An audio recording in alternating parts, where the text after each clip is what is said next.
Hi everyone, welcome to Sumi's healthy kitchen. வாங்க இன்னைக்கு சுவையான பச்சைப்பயிர் சாதம் எப்படி பண்ணுறதுன்னு பார்த்தலாம். அதுக்கு 1/2 கப்பு பச்சைப்பயிறு நைட்டே நான் ஊற வச்சு எடுத்து வச்சுக்கோங்க. அப்புறம் 1 டேபிள் ஸ்பூன் சாம்பார் பவுடர், மிளகு சீரகம் சோம்பு 1 ஸ்பூன் எடுத்துக்கோங்க ஈக்குவலாக.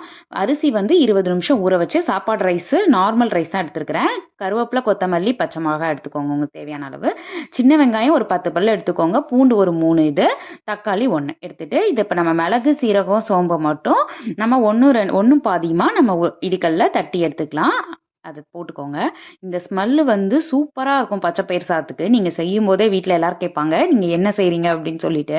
இது கூட ஒரு பச்சை மிளகாவும் ஒரு 4-5 எனக்கு கருவேப்பிலையும் போட்டுக்கோங்க. போட்டுட்டு ஒரு 1-2 தட்டிக்கோங்க.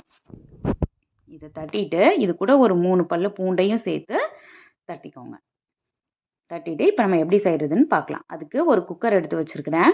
அதில் கொஞ்சம் எண்ணெய், கடுகு, காஞ்ச மிளகா போட்டு தாளிச்சுக்கோங்க. அப்புறம் சின்ன வெங்காயம், நம்ம எடுத்து வச்சுருக்கக்கூடிய பூண்டு இதையும் சேர்த்து நல்லா வதக்கிக்கோங்க. வதக்கிட்டு நம்ம இடித்து வச்சுருக்கோம் இல்லையா, அந்த பவுடரையும் போட்டுக்கோங்க. போட்டுட்டு நல்லா வதக்கிக்கோங்க. இப்போ ஸ்மெல்லு சூப்பராக வரும்.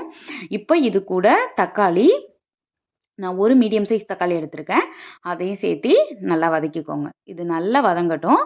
வதங்கினதுக்கப்புறம் கொஞ்சம் மஞ்சத்தூள், அப்புறம் கொஞ்சம் உப்பு இதையும் போட்டு நல்லா வதக்கிட்டு, அப்புறம் கருவேப்பிலை, கொத்தமல்லி எடுத்து வச்சுருக்கோம் இல்லையா, அதையும் சேர்த்து வறுத்துக்கலாம். அப்புறம் சாம்பார் பவுடர் அதையும் சேர்த்து போட்டுட்டு நல்லா வதக்கிக்கோங்க அந்த ஸ்மெல் போகிற வர. அப்புறம் ஒரு ஊற வச்ச பச்சைப்பயிர் இருக்கு இல்லையா, அந்த 1 கப் பச்சைப்பயிரையும் போட்டுட்டு அந்த மசாலாவோட நல்லா கிளறிக்கோங்க.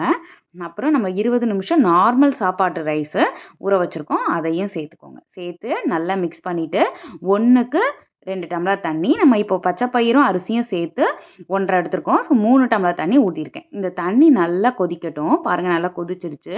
அப்போ குக்கர் மூடி விசில் போட்டு சிம்மில் மீடியம் ஃப்ளேமில் வச்சு நீங்கள் 2 விசில் விடுங்க. கரெக்டாக இருக்கும் ரைஸு.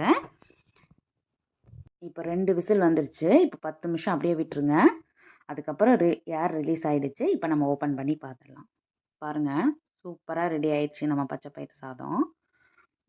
இப்போ அதை ஓப்பன் பண்ணி பார்த்தீங்கன்னா பாருங்கள், உதிரி உதிரியாக எப்படி இருக்குன்னு. கரெக்டாக இருக்கும் உதிரி. இதில் சின்ன குழந்தைங்கள்லேருந்து பெரியவங்க லஞ்ச் பாக்ஸ் எடுத்துகிட்டு போகிறது வரை இந்த ரெசிபி சூப்பராக இருக்கும். எல்லாரும் விரும்பி சாப்பிடக்கூடிய ஒரு ரெசிபி. இது கூட ப்ரோட்டீன், ஃபைபர், இந்த பச்சைப்பயிரில் ப்ரோட்டீன் அண்ட் ஃபைபர் அதிகமாக இருக்குது. நீங்கள் குழந்தைங்களுக்கு, பெரியவங்களுக்கு, வயசானவங்க எல்லாருமே இதை சாப்பிட்லாம். சுகர் பேஷண்ட் கூட. இது கூட நீங்கள் 1 டேபிள் ஸ்பூன் நெய் ஊற்றி சர்வ் பண்ணிங்கன்னா இதோட காம்போ ரொம்ப சூப்பராக இருக்கும். நீங்கள் ட்ரை பண்ணி பார்த்துட்டு கண்டிப்பாக எப்படி இருக்குன்னு சொல்லுங்கள். இந்த ரெசிபி பிடிச்சிருந்தா சப்ஸ்கிரைப் பண்ணுங்கள். பாய்.